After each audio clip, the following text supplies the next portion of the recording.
I would like, if I may, this evening, talk about the implications of meditation and what is necessary for a mind that is capable of really true meditation. What is the first step, as it were? First of all, I think one has to understand the meaning of the word freedom.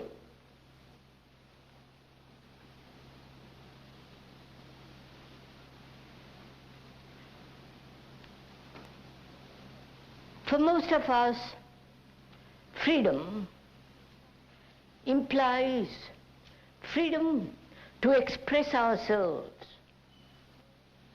or freedom to do what we like in society, or freedom to think what we like, or freedom from a particular tiresome habit or a particular idiosyncrasy, and so on. To understand what is freedom,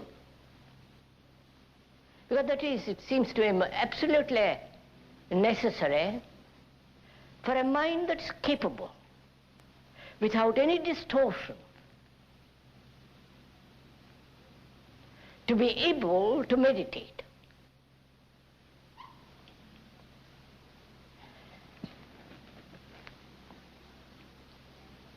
For most of us, we demand freedom politically or religiously, or to think what we like. And there is the freedom of choice.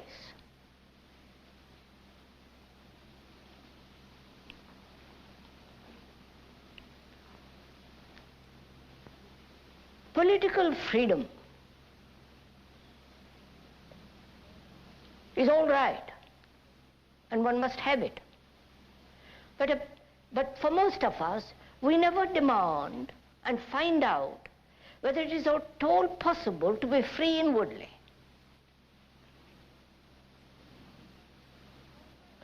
Our mind is a slave to its own projections, to its own demands, to its own desires and fulfillments. The mind is a slave to its cravings, to its appetites. And apparently, we never ask whether it is at all possible to be free inwardly.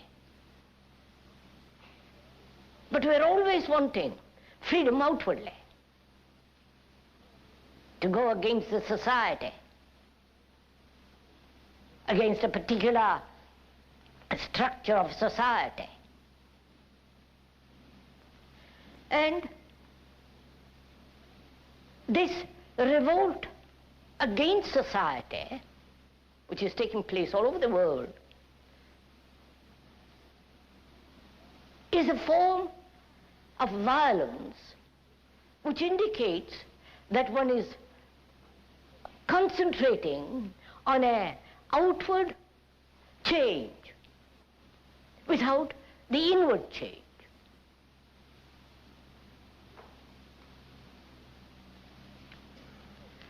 So, violence plays an extraordinary part in our life. We never asked whether the mind can be completely and utterly free from violence. We have accepted it as part of life, as we have accepted war as the way of life. And we have our favorite wars. You may not like this particular war, but you don't mind having other kinds of wars. And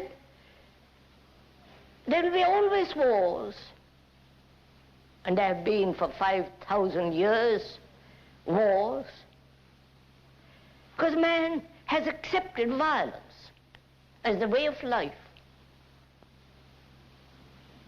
And we never question whether the mind can be really and truly, deeply, be free of violence.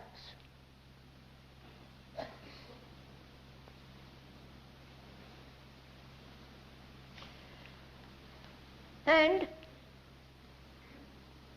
the permissive society in which we live, the culture in which is gradually coming out of this society, to do what one likes, or choose what one likes, is still an indication of violence. Where there is choice, there is no freedom.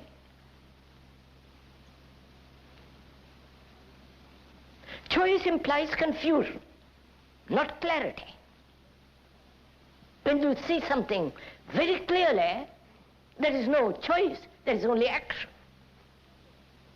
It's only a confused mind that chooses. And choice is an indication of the lack of freedom. And therefore, in choice, there is resistance, conflict.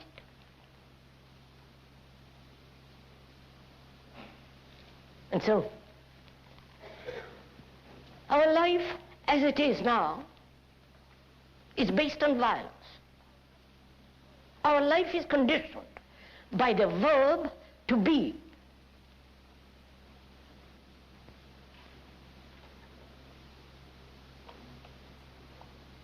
Please, this is important to understand how our life is guided and conditioned by the verb to be. One has been, one is, and one will be. The idea in that verb is to arrive, to succeed, to achieve, to become. Gradually attain peace. Gradually get rid of the things that hinder us. So the verb to be is the conditioning of the mind in time. Right? Do please follow this.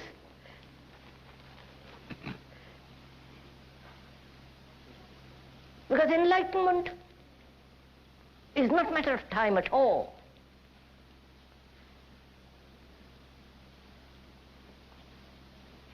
Understanding is not a matter of gradual sensitivity. Either one understands it immediately or not at all. And as long as the mind is conditioned by that verb, and as most minds are,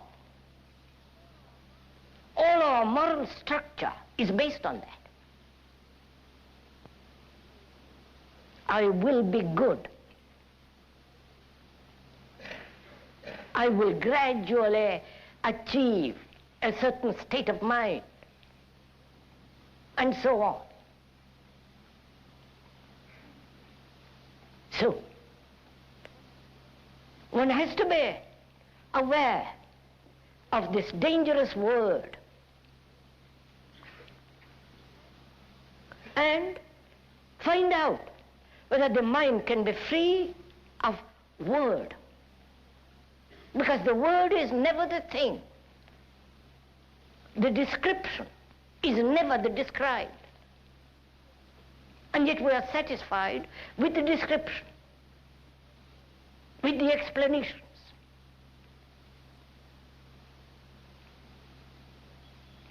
So, as I said, we are going to go into this question of not only what is meditation, and I believe that's a new word that you have learnt in this country, brought from the East. And one doesn't know the full meaning of that word.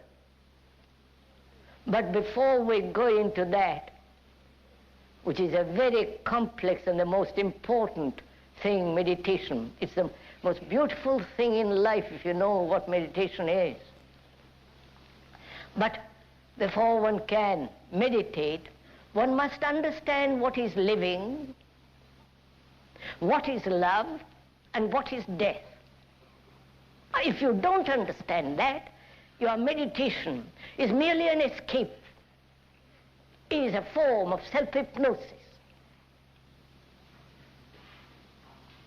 Right? So you must lay the foundation. Not gradually. There must be order, for the mind can fully comprehend the significance of what meditation is. There must be complete order, which means the end of all conflict, all disturbance, all disorder within oneself. Otherwise, you are sitting down in a corner by yourself for 10 minutes a day and thinking you are going to meditate or achieve enlightenment is nonsense, if you don't mind my saying so. So one has to understand what living is. And one can understand that only by observing what actually it is.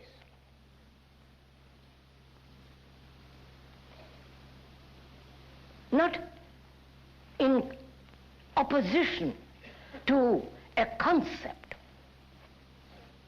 to a formula, to an ideology, but actually what it is. So one must be free to observe actually what our life is, not what it should be.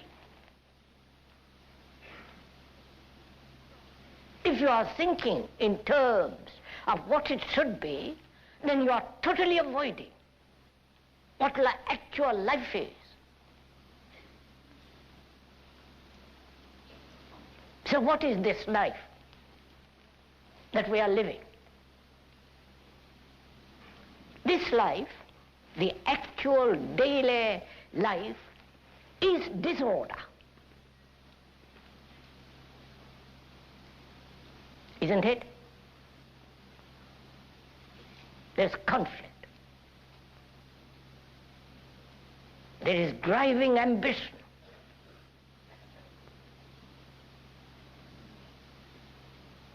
There's battle in ourselves, opposing, contradictory desires and wills.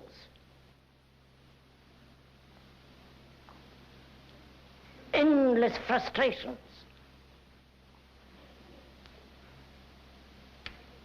And there is frustration because we've never understood what fulfillment is. And if there is such thing as fulfillment, what is there to fulfill? One's own particular little ambition? One's own appetites, envies, ambitions to be somebody?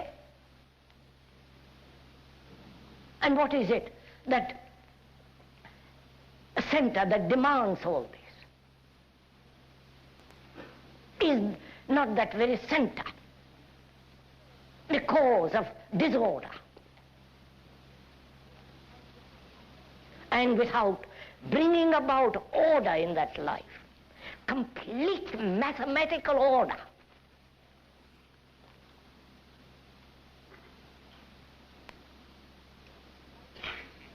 life has very little meaning.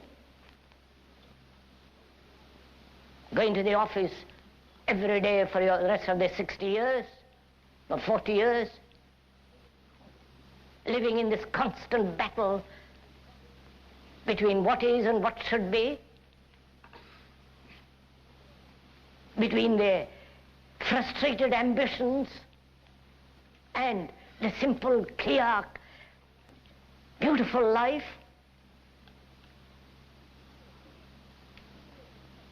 The images that one has built about oneself and about others.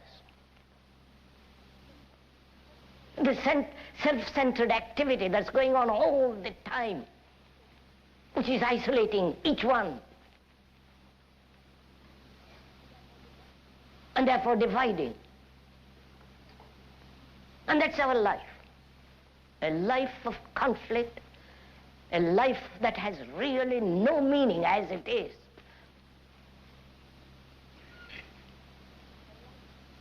A life that is a battlefield, not only in yourself but also in your relationship.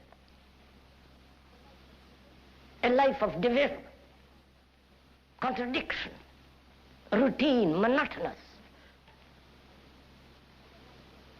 And a life that is, when you look at it very deeply, utterly lonely. A life that has no beauty. And that is our life. And we are not exaggerating it. If you observe yourself very carefully, without any prejudice, bias, when you look at every human being right through the world, the saint, the priest, the specialist, the careerist, the ordinary layman, are all caught in this. And we want to escape from it.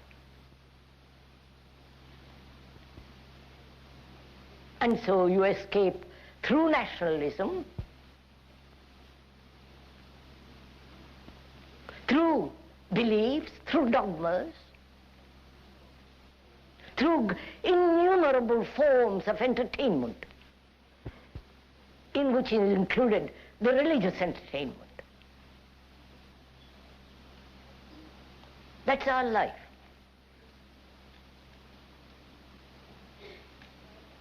Comparing ourselves with something that should be, comparing ourselves with the greater, with the nobler, with the more intelligent, with the more spiritual, and so on and on and on. And therefore, conflict and fear. This is our life. A battle for security, and in the very search of security, psychological as well as physical, will bring about destruction. These are obvious facts.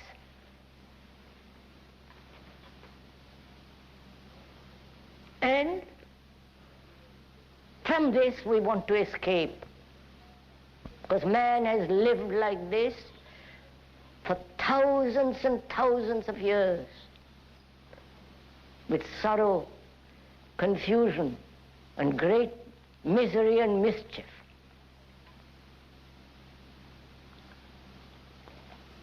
And without changing all that completely, radically,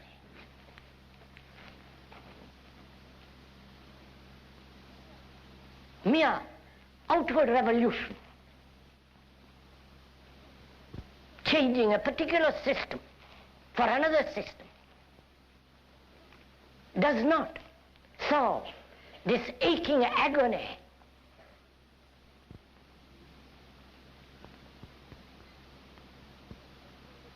There is only one revolution, the inward revolution.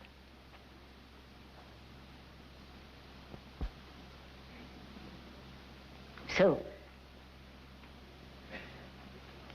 spitting on society, blaming society for your condition, is obviously blaming something which you have created. It's your society. You have built it. By your greed, envy, ambition, competitiveness, comparison, by one's own and inward hatreds, violence. So that is our life. Really quite insane life.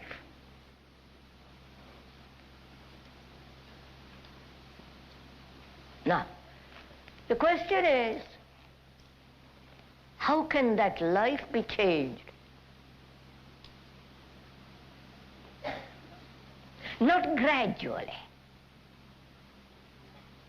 but immediately. Otherwise, you're sowing the seed of violence. Though you may want peace, you are actually sowing the seeds of enmity, misery. So, seeing all this, non-verbally, not as an explanation, not as an idea, but seeing it actually as it is, feeling it as you feel hunger. Therefore being intimately related to it. And you cannot be deeply, beautifully related to this living, which we call life, as long as you have any form of escape from it, any form of distortion.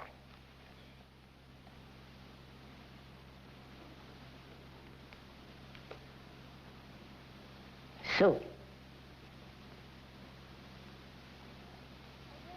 awareness without choice, to be aware of this whole phenomenon of existence, not someone else's existence, not being aware of this, of our life according to somebody, some philosopher, some guru, some psychologist, but being aware of it actually, because you yourself see it.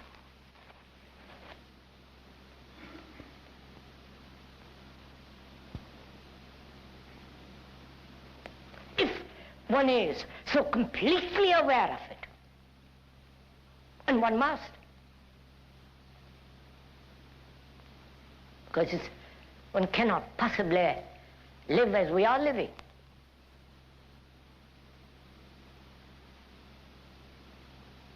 We're talking inwardly, psychologically. A life that's torn.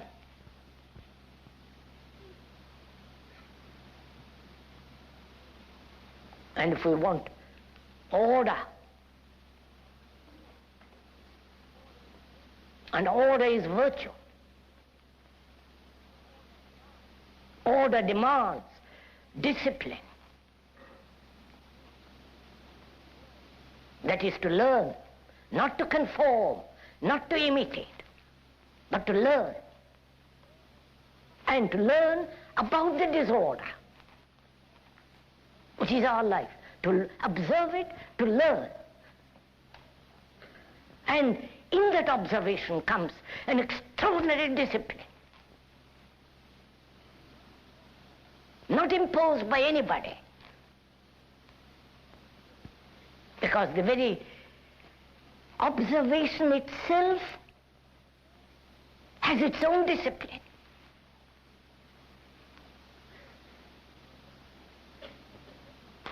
In the very act of observing, you are learning, and therefore the learning is the discipline. Please do see this, because we have imposed upon ourselves so many disciplines. The business discipline, the religious discipline, the family discipline. Of course, the military discipline is the most absurd kind of discipline.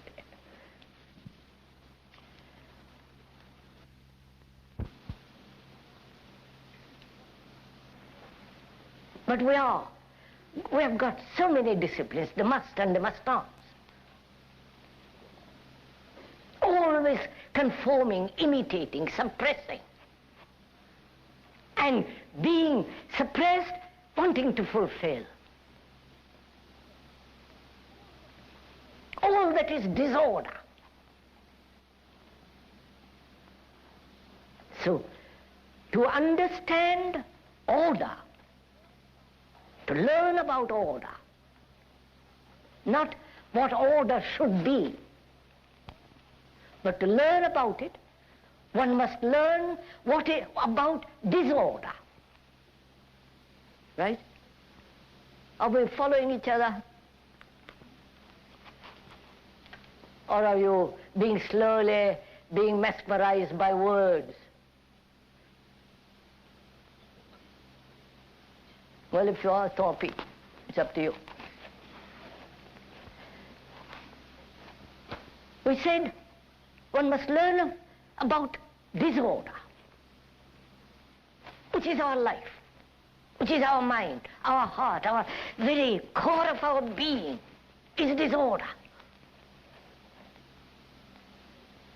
Because if you say there is a soul, there is according to the Hindus, the Atman and so on, they're just theories. Philosophy has nothing to do with living. And we are trying to understand what living is. And we see in that living there is disorder, utter disorder. The battle, the misery, the confusion, the agony, the guilt, the fear.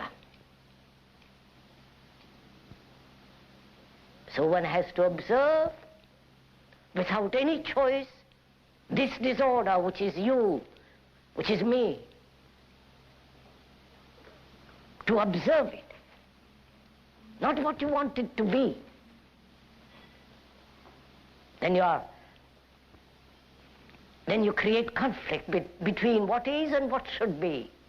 And where there is conflict, there is disorder. Please do understand this thing very simply. Once you understand this, you will find that by observing disorder in oneself, without any distortion, without wanting to bring about order out of this disorder, trying to impose what you think is order upon disorder, but observe it without any choice, without any distortion, then out of that observation comes supreme order, the highest good.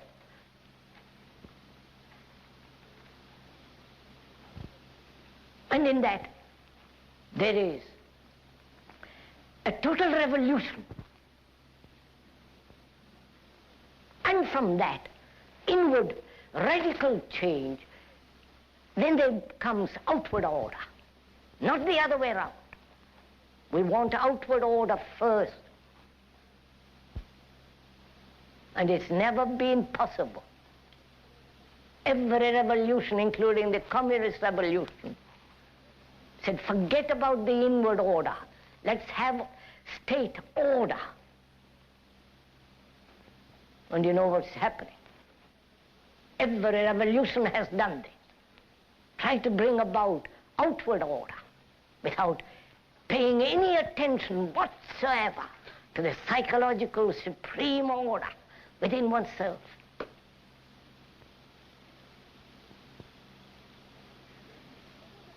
And order means also not only virtue, but love. And what is love?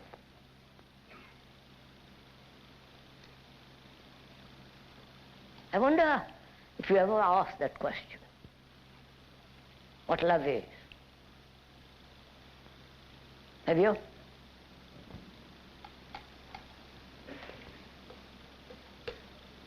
What is love?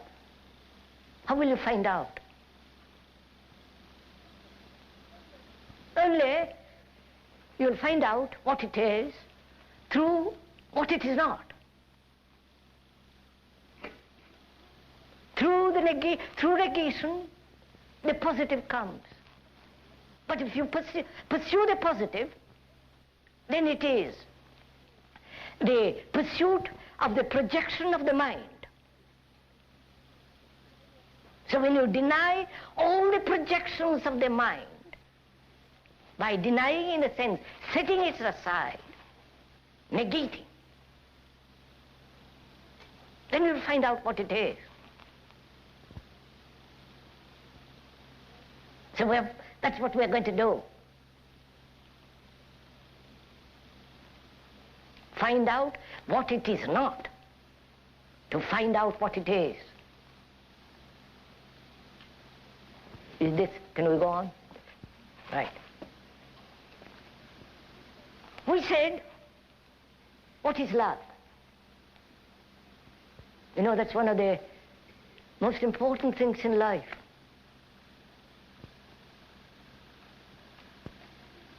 If one has love, you can do what you like. Then there is no conflict. Then there is no evil.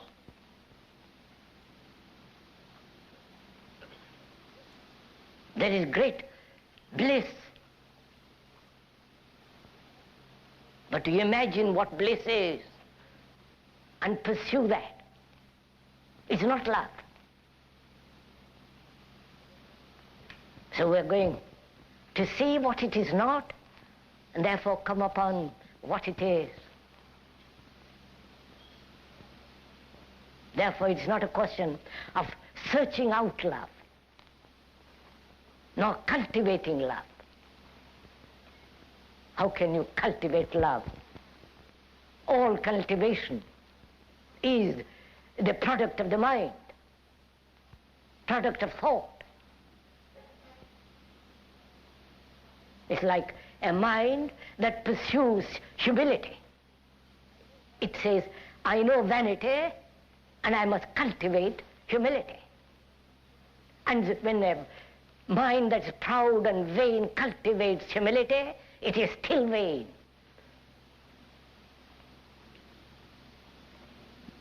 It's like those saints that are pretending to be humble because they have cultivated humility. So what we're going to do is to find out what it is not. Not through me, not through the speaker at all, but by listening to yourself and finding out what it is not, and what, if it is not that, to wipe it away instantly. If you don't wipe it, if it doesn't disappear, then you are caught in time. You are a slave to the word and the verb to be. And therefore there is no love.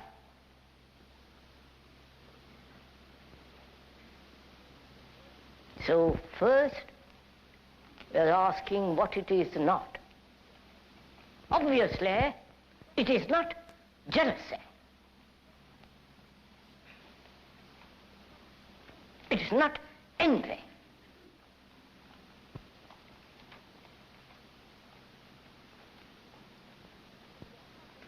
And your love is hedged about, a prisoner, to jealousy, envy.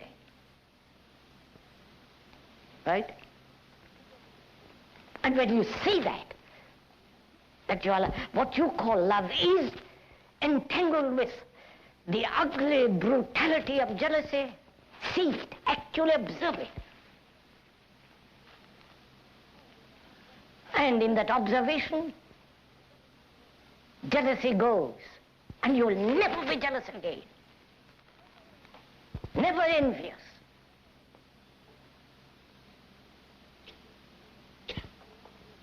Please do this as we are talking. Envy comes only when there's comparison. And is love comparison? So, again, you put aside all comparison, which means all envy.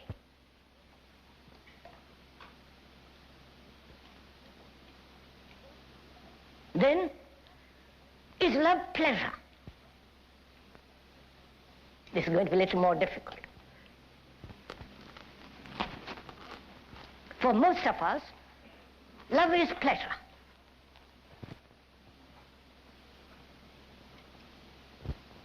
There is love, sexual love, or love of God, or love of God knows what else. It's based on pleasure. The love of respectability is the very essence of the bourgeois mind. So, is love pleasure?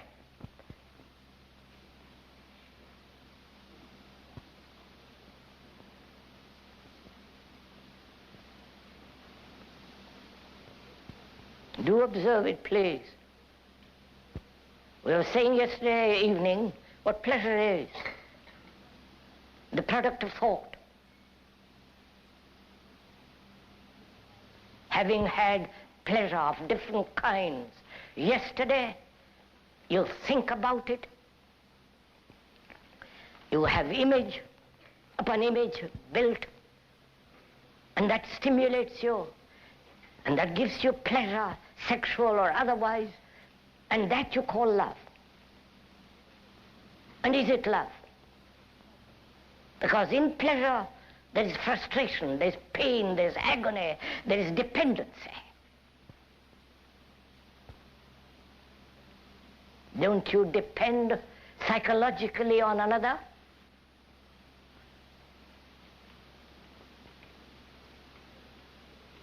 And when you do, and you depend on your wife or your husband, whatever it is, and you say, I love you,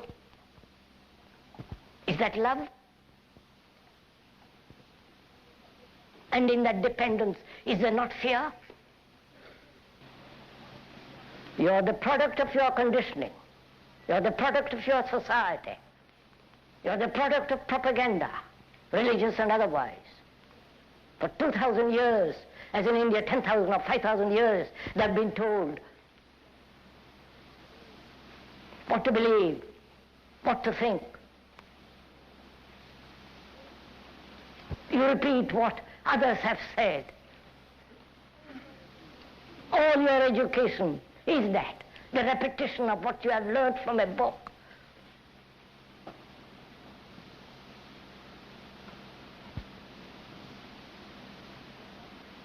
And you're that, you're conditioned.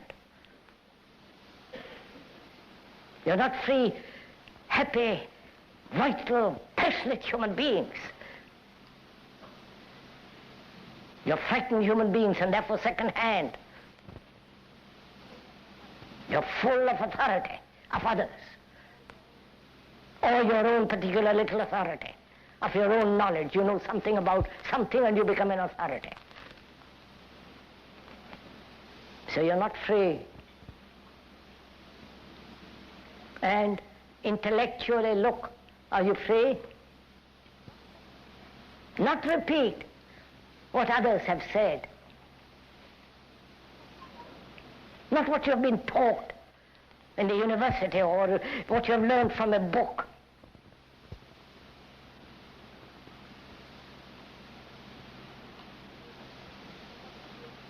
And what have you experienced? Go into it, you'll see what you have experienced.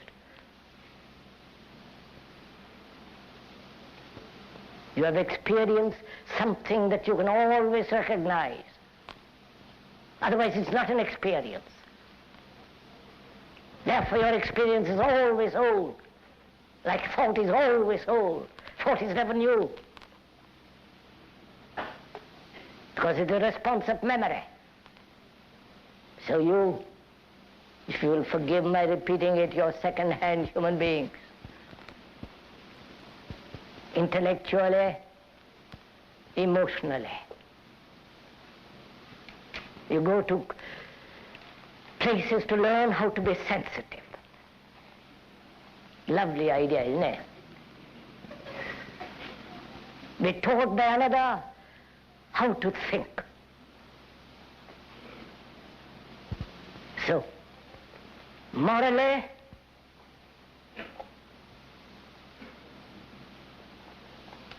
intellectually, deeply, you're not free, and therefore you're only free in your sexual expression. And that's why it has become so extraordinarily important.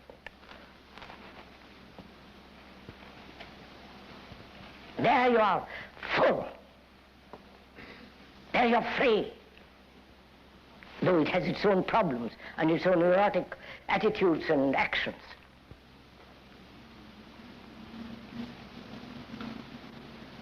So sex becomes important when everything else becomes unimportant. When life, the whole of it, not just sex. Life includes living. Life includes what love is, what death is. The whole movement of living. When that has no meaning, then one fragment which you call sex becomes extraordinarily important and vital. When you're not passionate about freedom inwardly, then you're lustfully passionate about sex. That's all. And with that, you associate love, pleasure.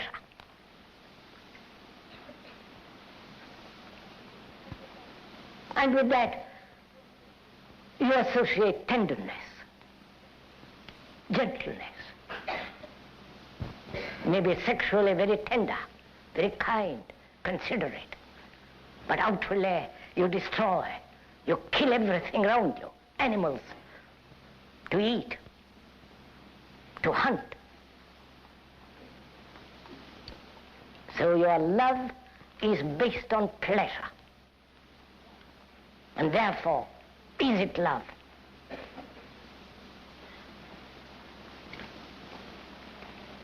Love surely is something none of all this. Compassion means passion for everybody. Not to your particular little desire.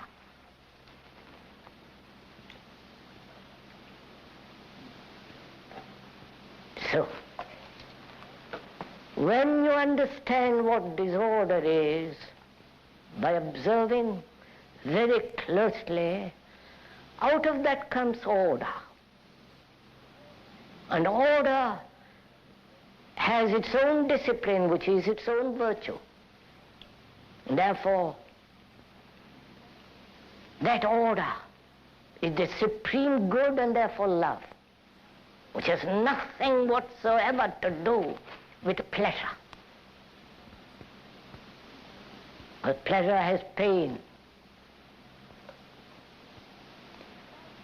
Love is enjoyment.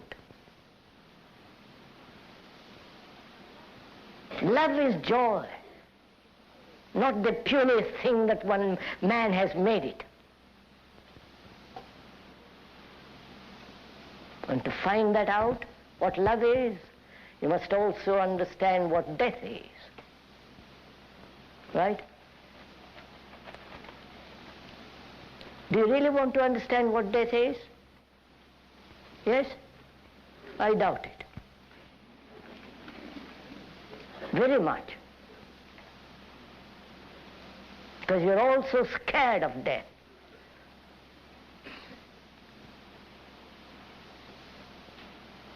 Aren't you?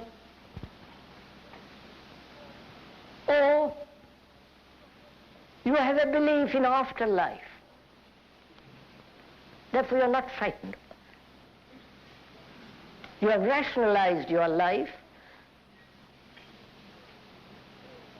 knowing that it's going to come to an end, the puny, shoddy little life that one lives, and one is frightened of that. Therefore, say, let's rationalize it, think about it, clarify it, all the rest of it. Or you have a belief in afterlife. The whole of Asia believes in afterlife. Millions believe in reincarnation. But they never question what it is that incarnates.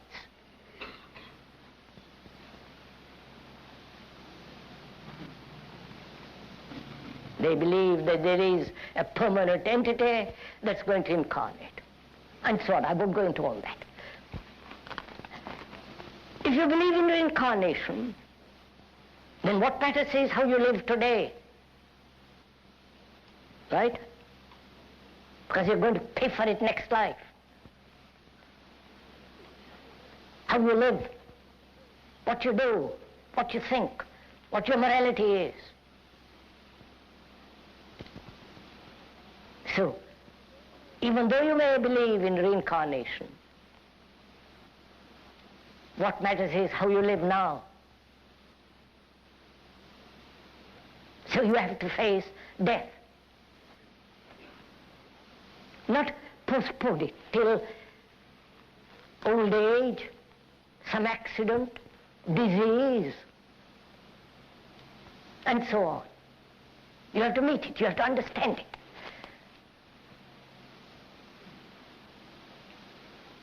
Not be afraid of it.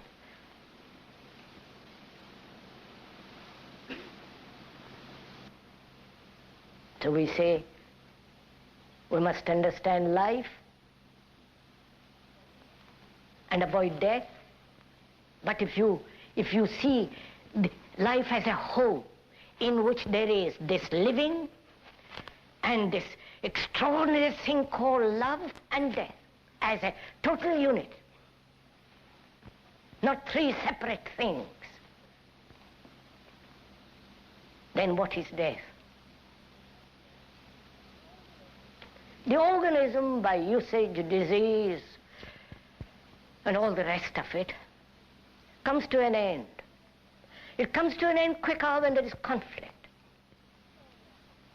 All your heart failures and all the business of it is the result of this extraordinary, emotional, contradictory way of living. The organism comes to an end. And either you can say, that's the end of it, finished. Or, which we don't say, the end of the whole structure and the nature of the me. The me, which has divided itself as us and they, we and those, we and you, that me is the center of conflict.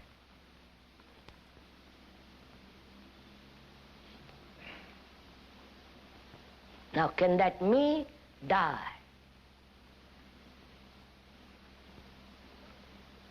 Not eventually, but every day.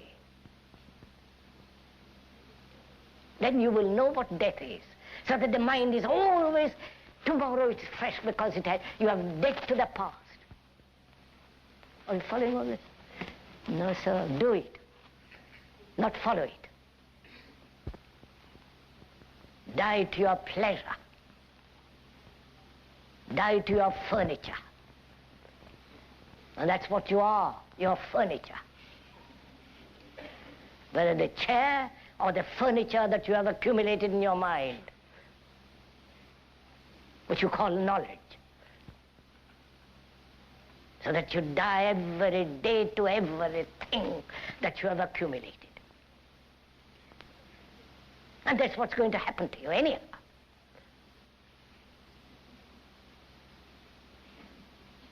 That means to empty the mind of everything known, which means the mind becomes utterly innocent.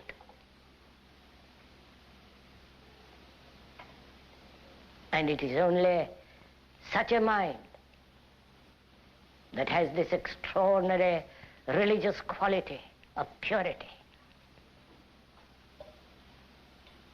that can come upon what is called enlightenment.